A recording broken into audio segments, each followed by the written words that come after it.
America के पूर्व राष्ट्रपति बिल क्लिंटन जब भारत आए थे तो ताजमहल को देखने के बाद उन्होंने कहा था, आज मुझे एहसास हुआ इस दुनिया में दो ही तरह के लोग हैं, एक वो जिन्होंने ताज देखा है, दूसरे वो अस्सलाम वालेकुम दोस्तों, कैसे हैं आप सब लोग। उम्मीद है कि आप लोग खैरियत से होंगे। मैं मोहम्मद तनवीर।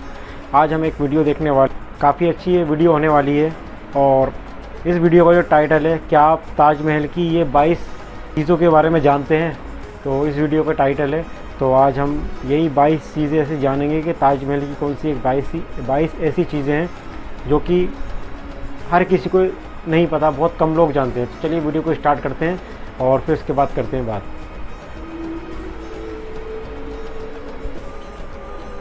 अमेरिका के पूर्व राष्ट्रपति बिल क्लिंटन जब भारत आए थे तो ताजमहल को देखने के बाद उन्होंने कहा था, आज मुझे एहसास हुआ इस दुनिया में दो ही तरह के लोग हैं, एक वो जिन्होंने ताज देखा है, दूसरे वो जिन्होंने ताज नहीं देखा। होंगी इस दुनिया में एक से बढ़कर एक खूबसूरत इमारतें, लेकिन ताज जैसी कोई नहीं, क्योंकि इसकी बुनियाद में एक बादशाह ने अपना दिल रखा है। आज इस वीडियो को आखिर तक ज़रूर देखना।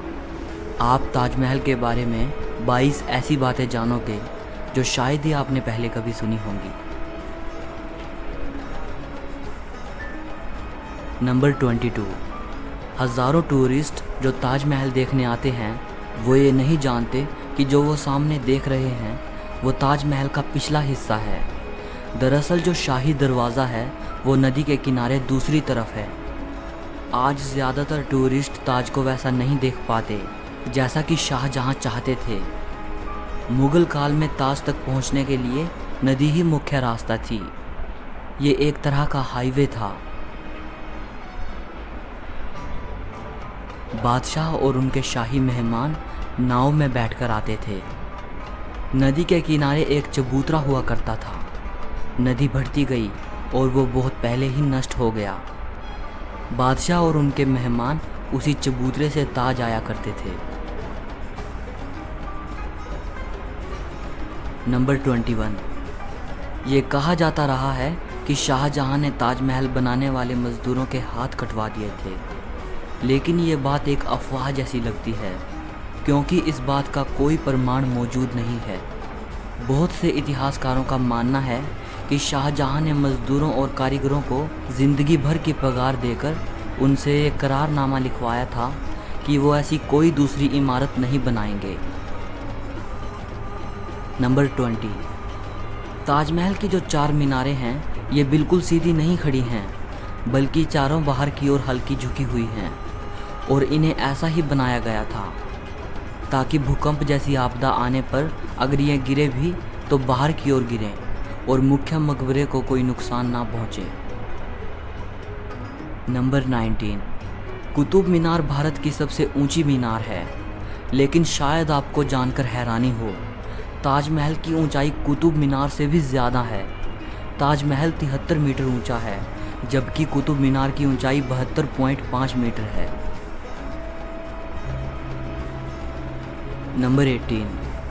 दुनिया में जितनी भी ऐतिहासिक इमारतें मौजूद हैं उनमें से सबसे सुंदर कैलीग्राफी ताज पर हुई है।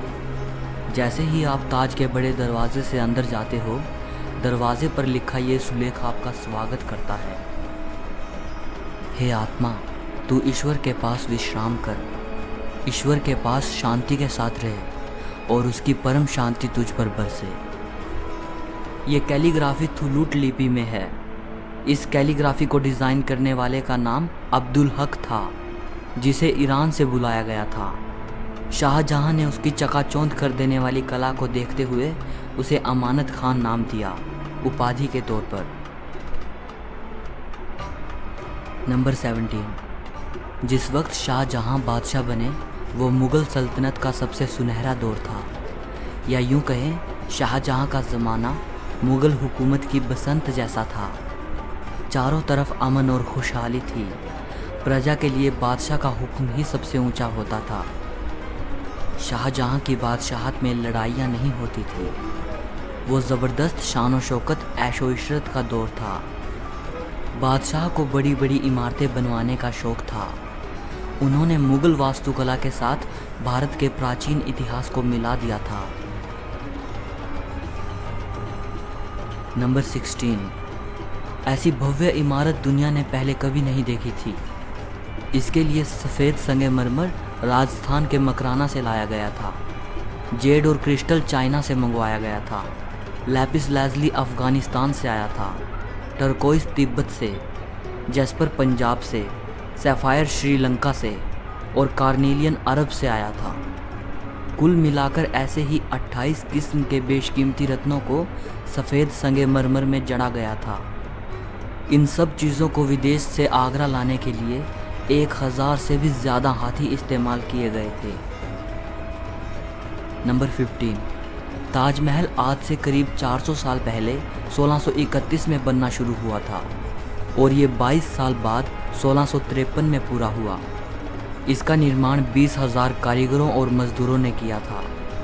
वास्तुकला का इससे शानदार नमूना दुनिया में दूसरा कोई भी नहीं। ताजमहल के निर्माण के लिए हर चीज़ को हीरे की तरह परख कर चुना गया था। ताजमहल की दीवारों पर जो नक्काशी है, इसकी तकनीक इटली के कारीगरों से सीखी गई थी। उज़्बेकिस्तान के बुखारा से संगमरमर को तराशने वाले कारीगर बुलाए गए थे। ईरान से संगमरमर पर कैलीग्राफी करने वाले कारीगर आए थे और पत्थर को तराशने के लिए बलूचिस्तान के कारीगरों को बुलाया गया था। नंबर 14, 1857 की क्रांति के दौरान अंग्रेज़ों ने ताज को काफ़ी नुकसान पहुंचाया। उन्होंने लैपिस लाजुली जैसे कई बेशकीमती रत्नों को ताजमहल की दीवारों से खोदकर निकाल लिया था।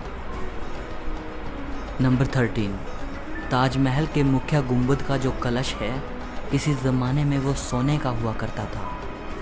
19वीं सदी की शुरुआत में सोने के कलश को बदलकर कांसे का कलश लगा दिया गया। नंबर 12, दावे के साथ नहीं कहा जा सकता कि ताजमहल को किसने डिज़ाइन किया था, लेकिन ये कहा जाता है कि 37 लोगों की एक टीम ने मिलकर ताजमहल का नक्शा तैयार किया था। ये 37 वास्तुकार दुनिया के दूर दूर के कोनों से बुलाए गए थे। नंबर 11, ताजमहल की नींव बनाते समय ताज के चारों ओर बहुत से कुएं खोदे गए। इन कुओं में ईंट पत्थर के साथ साथ आबनूस और महोगनी की लकड़ियों के लट्ठे डाले गए। ये कुएं ताज की नींव को मजबूत बनाते हैं। आबनूस और महोगनी की लकड़ियों में ये खासियत होती है कि इन्हें जितनी नमी मिलती रहेगी, ये उतनी ही फौलादी और मजबूत रहेंगी। और इन लकड़ियों को नमी ताज के पास बहने वाली यमुना नदी के पानी से मिलती है। यमुना के पानी का स्तर हर साल घट रहा है और लकड़ियों में नमी की कमी आ गई है। यही वजह है कि सन 2010 में ताज में दरारें देखी गई। नंबर 10, 1653 में जब ताज बनकर तैयार हुआ था, उस समय इसके निर्माण की कीमत करोड़ों में आंकी गई थी। उसी हिसाब से अगर आज ताज बनवाया जाए तो इसे बनाने में कम से कम 57 अरब 60 करोड़ रुपए लगेंगे। नंबर 9, 1989 में एक भारतीय लेखक P.N. ओक ने एक किताब लिखी थी जिसका नाम था ताजमहल द ट्रू स्टोरी। इस किताब में उन्होंने कई तर्कों के साथ ये दावा किया था कि ताजमहल मकबरा बनने से पहले एक शिव मंदिर था और इसका नाम तेजो महाल्या था। सन 2000 में P.N. ओक ने अपनी बात को सिद्ध करने के लिए ताज की साइट खोदने के लिए सुप्रीम कोर्ट को अर्जी दी थी, जिसे सुप्रीम कोर्ट ने रद्द कर दिया। आर्कियोलॉजिकल सर्वे ऑफ इंडिया के मुताबिक ताजमहल कभी एक शिव मंदिर था, इस बात के कोई सबूत नहीं है, बल्कि शाहजहां ने ताज को बनवाया था, इसके प्रमाण ही इतिहास के पन्नों में मिलते हैं। नंबर 8, एक कहानी प्रसिद्ध है कि शाहजहां यमुना नदी के दूसरी तरफ काले संगमरमर से ऐसा ही एक और काला ताजमहल बनाना चाहते थे।